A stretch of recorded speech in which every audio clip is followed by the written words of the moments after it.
아빠가 읽어주는 말씀이에요. 오늘은 사무엘상 20장입니다. 아니, 벌써 20장이요? 시간이 참 빠르네요. 오늘도 재미난 이야기 속으로 함께 들어가 봅시다. 그때 다윗은 라마의 나요댓에서 달아났습니다. 다윗은 요나단에게 가서 이렇게 물었습니다. 내가 무슨 잘못을 했나? 내 죄가 무엇인가? 내가 자네 아버지에게 무슨 잘못을 저질렀기에 자네 아버지가 나를 죽이려 하는가? 요나단이 대답하였습니다. 아니세, 자네는 결코 죽지 않을 걸세. 아버지는 아무리 작은 일을 하시더라도 먼저 나에게 말씀을 해주신다네. 자네를 죽일 생각이 있었다면 반드시 나에게도 말씀해 주셨을 걸세. 아버지는 결코 자네를 죽이지 않을 걸세. 다윗이 다시 말했습니다. 자네 아버지는 내가 자네 친구라는 것을 잘 알고 계시네. 자네 아버지는 속으로 이렇게 생각하고 계실 걸세. 요나단에게는 이 일을 알리지 말아야지. 만약 요나단이 이 일을 알면 다윗에게 말해버릴 거야. 그러니 여호와와 자네에게 맹세하지만 나는 곧 죽을 걸세. 요나단이 다윗에게 말했습니다. 자네가 해달라는 것은 무엇이든지 해주겠네. 다윗이 말했습니다. 이보게, 내일은 초하루 축제일일세.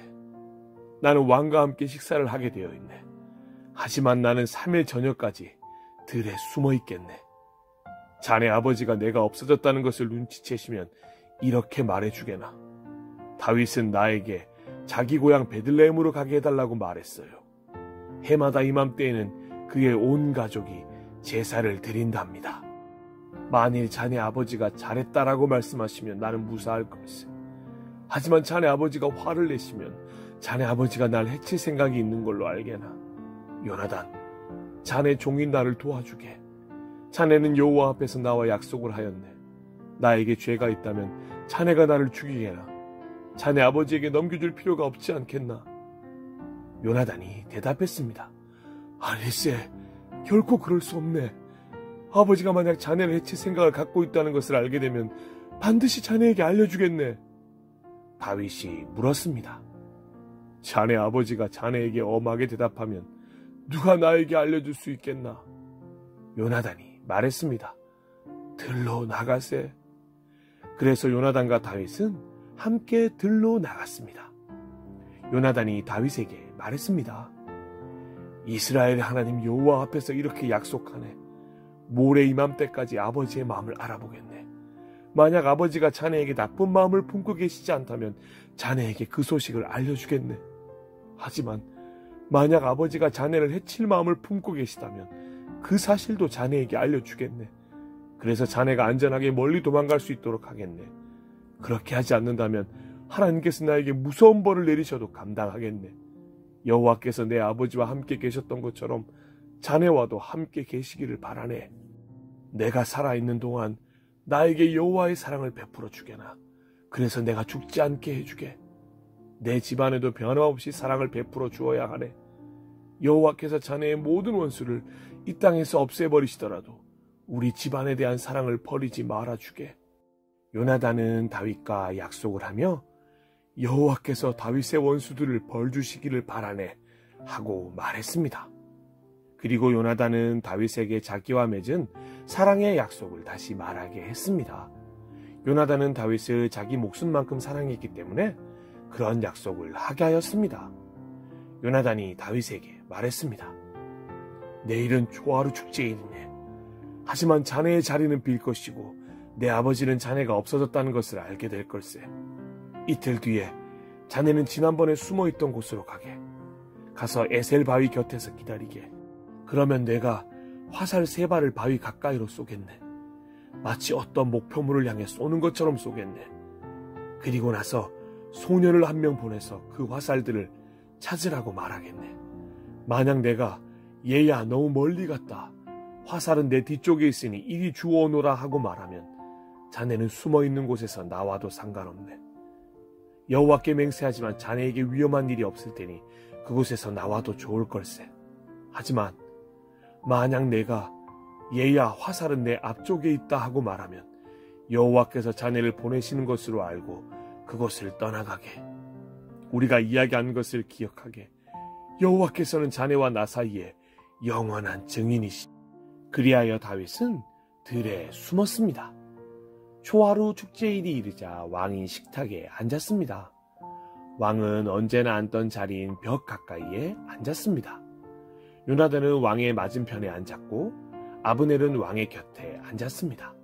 하지만 다윗의 자리는 비어 있었습니다. 그날 사울은 아무 말도 하지 않았습니다. 사울은 다윗에게 무슨 부정한 일이 생겨 나오지 못한 거겠지 라고 생각했습니다. 이튿날은 그달의 두 번째 날이었습니다. 다윗의 자리가 또 비어 있었습니다. 이번에는 사울이 요나단에게 물었습니다. 이새의 아들은 왜 이 식탁에 어제도 오지 않고 오늘도 오지 않는 거냐? 요나단이 대답하였습니다. 다윗이 나에게 베들레헴으로 가게 해달라고 부탁했습니다. 다윗은 우리 가족이 마을에서 제사를 드리니 가게 해주게. 형이 나를 오라고 했네. 자네가 내 친구라면 내 형들을 만나게 해주게 하고 말했습니다. 그래서 다윗은 왕의 식탁에 나오지 못했습니다. 그러자 사울은 요나단에게 화를 내며 말했습니다. 이 바보 같은 놈아. 그래, 난 내가 이새의 아들 다윗의 편인 줄 알고 있었다. 너는 너뿐만 아니라 너를 낳아준 내 어미도 수치스럽게 만들고 있다. 이새의 아들이 살아있는 한 너는 절대로 왕이 될 수 없고 나라를 가질 수도 없다. 그러니 이제 사람들을 보내어 다윗을 끌고 오너라. 다윗을 반드시 죽여야 한다. 요나단이 자기 아버지에게 물었습니다. 다윗이 왜 죽어야 합니까? 다윗이 대체 무슨 잘못을 했습니까? 그러자 사울이 자기 창을 요나단에게 던져 요나단을 죽이려 했습니다. 요나단은 자기 아버지가 다윗을 정말로 죽이려 한다는 것을 알았습니다. 요나단은 크게 화를 내며 식탁을 떠났습니다. 그날 요나단은 아무것도 먹지 않았습니다. 요나단은 다윗을 죽이려는 자기 아버지의 모습을 보고 마음이 상했습니다. 이튿날 아침에 요나단은 전에 약속했던 것처럼 다윗을 만나기 위해 들로 나갔습니다. 요나단은 어린아이를 데리고 갔습니다. 요나단은 아이에게 달려가서 내가 쏜 화살을 찾아오너라 하고 말했습니다. 아이가 달려오자 요나단은 아이의 앞으로 화살을 쏘았습니다. 아이는 화살이 떨어진 곳으로 달려갔습니다. 요나단은 이 아이 뒤에서 외쳤습니다. 화살이 내 앞쪽에 있지 않느냐? 요나단이 또 외쳤습니다. 서둘러서 빨리 뛰어가거라. 머뭇거리면 안 된다. 아이는 화살을 주어 자기 주인에게 가지고 돌아왔습니다. 아이는 이 모든 일이 무슨 뜻인지를 알지 못했지만 요나단과 다윗만은 알고 있었습니다.